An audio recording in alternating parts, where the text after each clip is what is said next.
before I dance, trying to fuck you, baby. Hopefully we don't have no babies. I don't even wanna go back home. Hopefully I don't be on your own. Before I dance, trying to fuck you, baby. Hopefully we don't have no babies. I don't even wanna go back home. Welcome back to my channel, guys. My name is Tabby if you're new here, and welcome. So you see the title and what we're getting into today.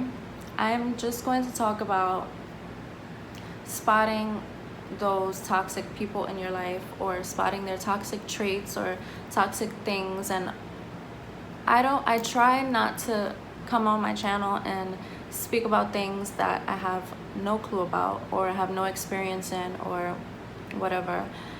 Like I did a previous video on how to get over a breakup. I think I've been through plenty of breakups and relationships and things like that, or stepped away from many situations enough to know that I can speak at least a little bit on breakups and how to get through one. So I did that, and today I am talking about spotting the toxic friends and people in your life, because I know that I have experienced those situations and I was able to remove myself. And as I was sitting here making this list, because I have a nice chunky list in front of me, as I was sitting here creating this list, it all came from a place of experience. Definitely things maybe I didn't go through, but I saw a friend going through where I knew they were in a toxic situation. So all of these things came from strictly experience. And yeah, so now, just to be clear, just because you hear something here, I don't want anyone to get this mixed up. Just because you hear one thing on this list does not absolutely in no way, shape, or form mean you're in a 110% toxic situation. I'm just, all of these things combined, I think, create a toxic situation 100%. These are just signs that I think you should look out for. And yeah, I think you should just take note of them when you see things like this happen. Now, sis, if you see yourself checking off way too many off this list, then you should start to question if you're in a toxic relationship or situation or friendship. And again, don't let my list define that. I just want my list to make people look at their situation, and maybe you'll see a thing or two, and it'll bring light to something you may not notice. There's a huge imbalance between what you're giving and what you're getting. They always seem to need your help and can't even return the smallest favor. This one is a small one. I think everyone goes through this with friends or boyfriends, or where you feel like you're giving and giving and giving and giving, and as soon as you ask, hey, can you drive me here real quick? Oh, I can't because I'm doing this and that. But when you need me, I put that stuff aside because you needed me.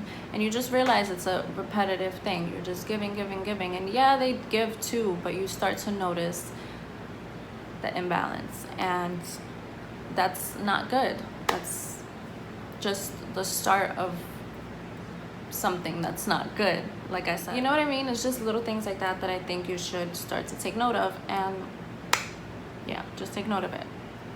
So that's just one little thing that I thought of.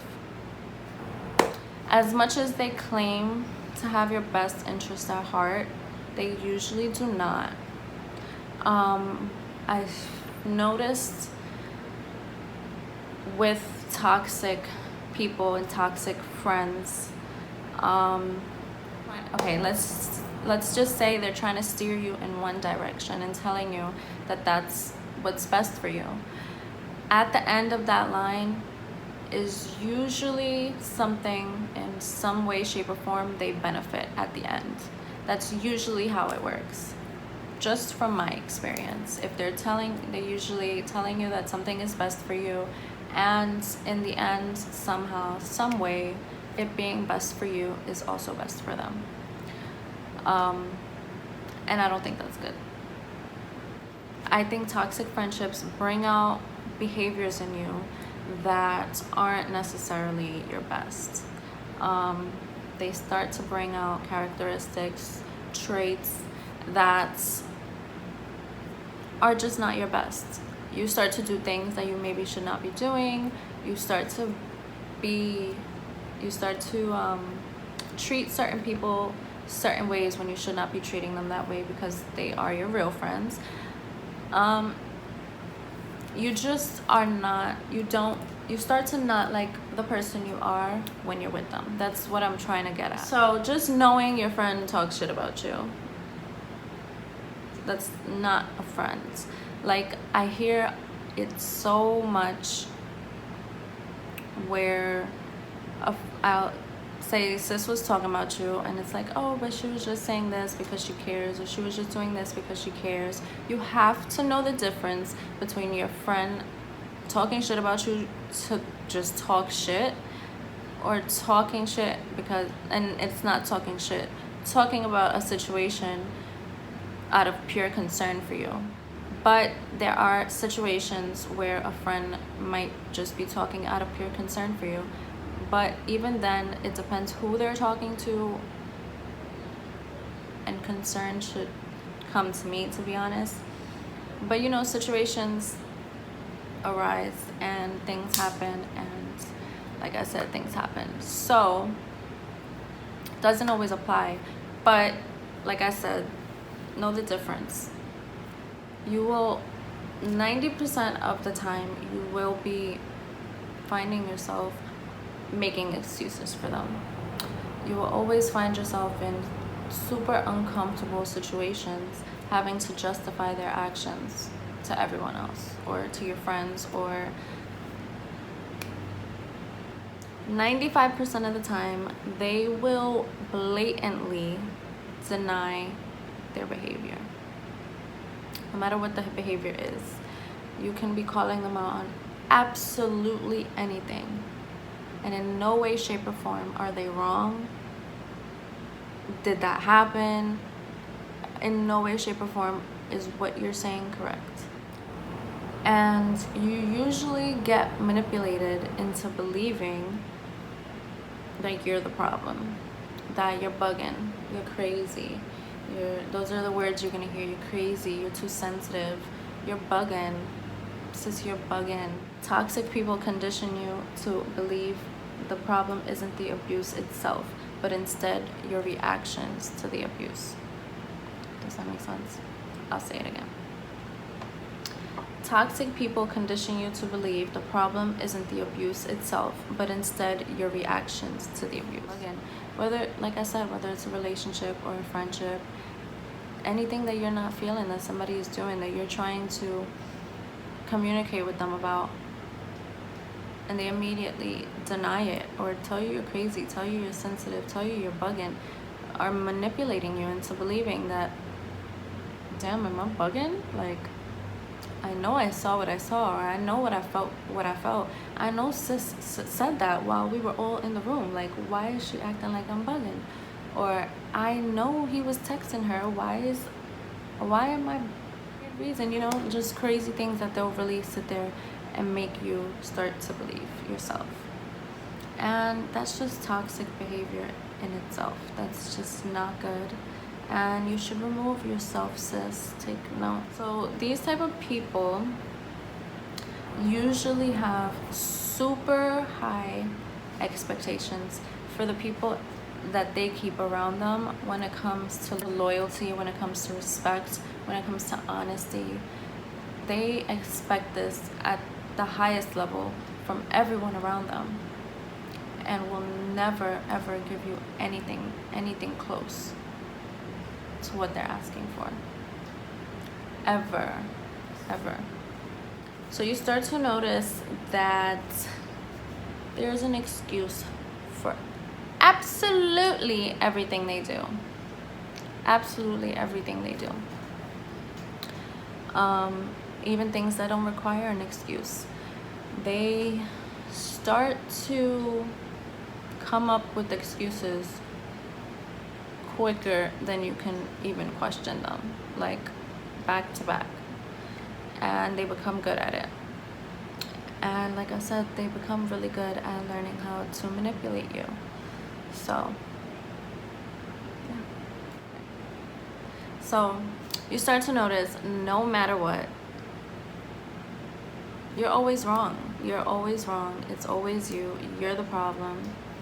You're the problem. Point blank, period. I think every relationship and every friendship obviously has its really good moments, and I think that's what makes it difficult to sometimes let go of a person, no matter whether you realized how toxic you guys are for each other or how toxic they are for you, or whatever the case is. Whether you've realized that or not already, it's still not an easy thing to do, to just let go of somebody, whether it's a friend or a boyfriend or a situation, even a family member. I forgot. So just because you guys have love for each other and you guys have good memories does not mean something can't be toxic. So keep that in mind as well. And like I said, every relationship and every friendship, no matter how toxic, has its really good moments. And I think that is what makes it so difficult to let go. But what is very important to remember is to not sit there and reminisce, to not sit there and dwell on those good moments. I think if you can learn to leave the good times and those good moments in the past, it makes it that much easier to just walk away. Dealing with toxic people, like I have already explained in this video, as soon as you may want to communicate that you're walking away and the reasons you're walking away, you may once again get manipulated into believing that you are crazy and you're having a bad day maybe, and manipulate you into not walking away. So from my experience, I've realized the best thing to do to remove yourself from toxic situations is to literally remove yourself. Those conversations, those repetitive conversations, because like I said, not everything on this list, if you have one or two things, doesn't mean you're in a toxic situation. When you have all of these things combined, because I definitely have, when you have all of these things combined, more than likely you've already had multiple conversations. You've already communicated multiple times how you felt and what bothers you. And if you're still thinking about walking away, more than likely nothing has changed. So removing yourself, having that one last conversation to let them know that you're removing yourself, does not help anyone, unless you're maybe in, like, you guys live together maybe and you're like, listen, I'm moving out. I honestly believe, I don't care how long I've known you, how long we've been together, how long we've been friends, if you are not good to me, if you have not been good to me, if I feel like you are all of these things combined and I need to walk away for myself, I don't owe you any conversation, to be very honest. That's just me. And again, I don't just call everybody in my life toxic. I'm not just saying like, oh, this person did this, number one on the list, and I'm gonna cut them out of my life because I think this situation is getting toxic.